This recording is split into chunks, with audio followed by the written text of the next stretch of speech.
একদিকে চোরের উপদ্রব বেড়ে গিয়েছে আর একদিকে বর্দা ডায়েট শুরু করে দিয়েছে। হ্যালো ফ্রেন্ডস, গুড মর্নিং, নমস্কার সবাইকে। ইলাজ ব্লগে স্বাগতম। কেমন আছেন সবাই? আশা করি ভগবান একেবারে ভালোই আছেন। আমিও তো আপনাদের আশীর্বাদ আর ভালোবাসা অনেক ভালো আছি। ইলাজ ব্লগে আরেকটি নতুন ব্লগ ভিডিও নিয়ে চলে আসলাম আপনাদের জন্য। আজকে ভিডিওটি স্টার্ট করেছি এই ফ্রাইড রাইস দিয়ে। এই ফ্রাইড রাইস তো আমাদের ছেলে মেয়েরা খুবই পছন্দ করে। আর ফ্রাইড রাইসটা রান্না হবে, আরেক দিনের পোলাও রান্না ছিল, ওইগুলো ফ্রিজে রেখে দিয়েছিলাম, বেশি হয়েছিল এই জন্য ওইগুলো দিয়ে রান্নাটা করব আজকে। এরপরে টমেটো দিয়ে দিলাম, আগে আলু, গাজর, পেঁয়াজ এগুলো ভেজে নিয়েছি, তারপরে যে টমেটো দিয়ে দিলাম, আবার মরিচও দিয়ে দিয়েছি কুচি করে, এই লবণ দিয়ে দিলাম। এখন ভালো করে ভেজে তারপরে ডিম দিয়ে দিব, আর ডিম এখন 2টা দিব, বেশি দিব না। এই ফ্রাইড রাইস তো আমার ছেলে মেয়েরা খুবই পছন্দ করে। এই তো ডিমও দিয়ে দিলাম, এই ডিমও এদের সাথে এগুলোর সাথে ভেজে নিব ভালো করে ভেজে তারপরে যে রান্না করা পোলাও ওগুলো দিয়ে দিব। আর ফ্রাইড রাইস কে কে পছন্দ করেন? আর আমি কিন্তু এই ফ্রাইড রাইস মাঝে মধ্যেই দেখাই আপনাদের, কারণ দেখাই হলো মাঝে মধ্যেই রান্না করি, এই জন্য ভাবি যে আপনাদের সাথে শেয়ার করাটা উচিত, এই জন্যই আপনাদের সাথে শেয়ার করি। এই পোলাওটাও যেমন টেস্ট হয়েছিল, এই পরে ফ্রাইড রাইস রান্না করাও অনেক টেস্ট হয়েছে, কারণ পোলাও টেস্ট হলে তো ফ্রাইড রাইস টেস্ট হবেই। তো আমার ফ্রাইড রাইস হয়ে গিয়েছে, এখন এই যে খেয়ে নিব। প্রথমে মেয়েকে দিয়ে দিব, মেয়ের আবার ক্ষুধা লেগে গেছে, কারণ একদমই সকালে উঠছে ওর সাথে সাথেই তো আমি উঠছি। এই যে আমারও একবারে গরম লেগে গিয়েছে, ওকে খেতে দিয়ে তারপরে আমি ভাবলাম মুখটা আগে ধুয়ে নিই, মুখটা ধুলে একটু ফ্রেশ লাগবে। এই যে মুখটা ধুয়ে তারপর আমিও খেয়ে নিব, আমারও ক্ষুধা লেগে গিয়েছে। এখন এই যে 8:30 নাকি 9টা বেজে গিয়েছে, আর ঘুম থেকে উঠছি হলো 5:30টায়। তখন উঠেই রান্নার আয়োজন, তারপরে ভয়েসটা দেওয়া, ভয়েস এর মাঝখানে কিন্তু আমি আবার ভিডিওতে ভয়েসও দিয়ে নিয়েছি, কারণ ভয়েসটা আমি সকালে দিই, সবাই জানেন। তখন আমিও খেয়ে নেব, আমারও একদমই ক্ষুধা লেগে গিয়েছে, আর সবাই তো ঘুম থেকে উঠে সারে নেই, আমি আর আমার মেয়ে শুধু উঠেছি।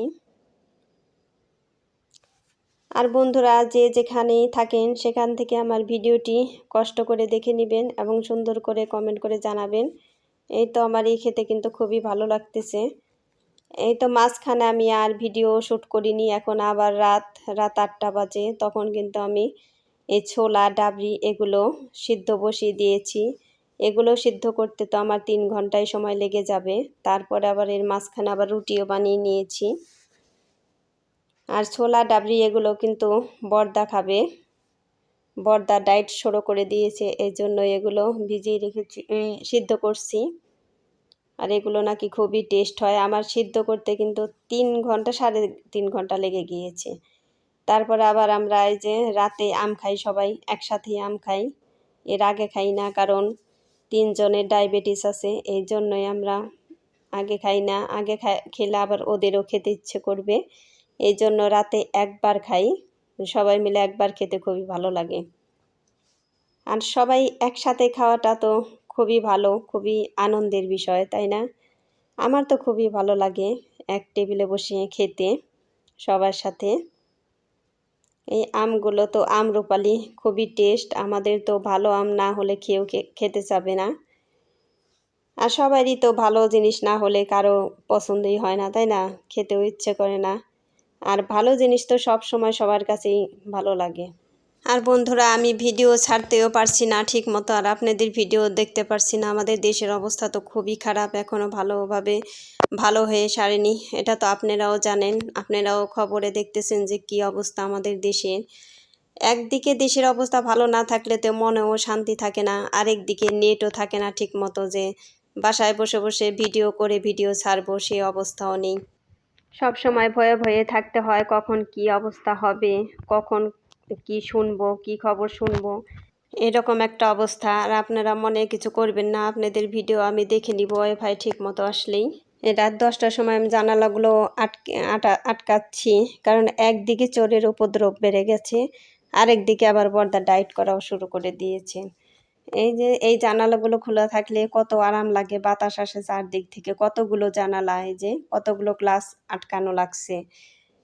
কারণ ওই যে ভয়, এইভাবে কিভাবে যে চোরগুলো আসে এইরকমই গ্লাস ভেঙে, এই লোহার এইগুলো কেটে। তারপর আবার দেখতেছি যে কতগুলো কাঁঠাল কেটে এনেছে, এগুলো পাকছে কিনা, তা দেখি পাকে নাই, এগুলো খুবই টেস্ট। ওই দেখেন সব জানালায় যে বারান্দার জানালা ওগুলো আটকাই দিচ্ছি। এই জানালাতে যে এত সুন্দর বাতাস আসে, কারণ দক্ষিণ দিকের জানালা খুবই সুন্দর বাতাস আসে। আমি যখন সকাল উঠি তখনই আগে এই জানালা খুলে নিই। জানালার কাছে আসলে তো কি শান্তি, একদমই শান্তি, কি সুন্দর বাতাস, একদমই খুবই ভালো লাগে এই বাতাসে। গরমের মধ্যে বাতাস আসলে তো খুবই ভালো লাগে একবারে। আর বন্ধুরা, আমার ভিডিওটি ভালো লাগলে একটা সাবস্ক্রাইব করে পাশে থাকা বেল আইকনে ক্লিক করে দিবেন। আর চলেন যাই, আবার রান্নাঘরে চলে যাই, রান্নাঘরের অবস্থা দেখি। ওই যে ওগুলো আবার বড়দি এখনই করছেন, এগুলো ভালো করে ধুয়ে দিচ্ছেন। এগুলো ওই যে ডাবরিতে তো খুবই খোসা ওঠে, তার মধ্যে এক টুকরা লেবু আর শসা আর সাথে লবণও আছে, এগুলো দিয়ে খাবেন, খুবই নাকি টেস্ট হয়। আমি এখনও খেয়ে দেখে সারিনি। তারপর আবার এই যে কচুরলতি রান্না হবে, এটা হলো পরের দিন সকালে। আর এই যে চোরের উপদ্রব যে বেড়ে গিয়েছে, এই বাসার দোতলায় 2 দিন চুরি হয়ে সারলো এক বাসায়। মানে প্রথম যেদিন সন্ধ্যাবেলায়, মানে 2টা মোবাইল ওই দিয়ে গ্লাস খোলা ছিল, ওই দিক থেকে নাকি হাত দিয়ে কীভাবে যেন টেবিল থেকে নিয়েছে 2টা মোবাইল সন্ধ্যা রাত্রে। আবার তার কিছুদিন পর, মনে হয় 10 দিন পর হবে, 10 দিন পর রান্নাঘরের জানালা ভেঙে ওই জানালা দিয়ে ঢুকে তারপর চুরি করেছে ঘরের ভিতরে গিয়ে। ও তখন বাজে হলো রাত 3টা। ওই সময় মানে ভেতর দিয়ে ঢুকছে, সামান্য ভাঙ্গা নাকি, একদম ছোট একজন ছেলে যেতে পারবে এরকম ভাঙ্গা, ঢুকে তারপরে চুরি করছে। অনেক টাকা নিয়েছে, তারপরে গলায় চেন ছিল, চেন নিয়েছে, আরও নাকি কী কী যেন নিয়েছে। সেই জন্য মানে ওই চোরের ভয়েও একদম ভয়ে ভয়ে থাকতে হয়। কারণ এইরকম দোতলায় থেকে নিয়েছে, 5তলায়ও যে নিরাপদ তাও না কিন্তু। 5তলা মানে আমরা 4তলায় থাকি, 4তলায় যে নিরাপদ হবে তাও কিন্তু বলা যায় না। কারণ চোরেরা তো সব জায়গা থেকেই চুরি করতে পারে, ওদের সে ব্যবস্থা আছে যে ওরা কিভাবে রুমের ভিতরে ঢুকবে, সে ব্যবস্থাও আছে। তারপর থেকে আমরা রান্নাঘরের দরজা আটকিয়ে রাখি। এমনি তো সাধারণত রান্নাঘরের দরজা কেউ আটকায় না, কিন্তু তারপরে থেকে আমরা রান্নাঘরের দরজা আটকিয়ে রাখি। এরকম চোরের উপদ্রব হলেও নিচে কিন্তু আনসার আছে, গার্ড আছে, সব কিছু পাহারাদার আছে, তারপরেও কিভাবে যে এই চোরগুলো কোথা থেকে আসে এইটাই বলতে পারি না। আর সবাই ভালো থাকবেন, সুস্থ থাকবেন। আর আমার পরবর্তী ভিডিও দেখার অনুরোধ রইল, আপনারা দেখবেন, আমিও আপনাদেরটা দেখব। আমি তো এখন ঠিক মতো দেখতে পারছি না, সব সময় বলতেছি। আর আপনারা কেউ মনে দুঃখ নেবেন না, আমি দেখতে পারছি না দেখে আপনারা আমারটা দেখছেন, কারণ আমিও আপনাদেরটা দেখব। সবাই ভালো থাকবেন, সুস্থ থাকবেন এই কামনা করে ভিডিওটি শেষ করছি।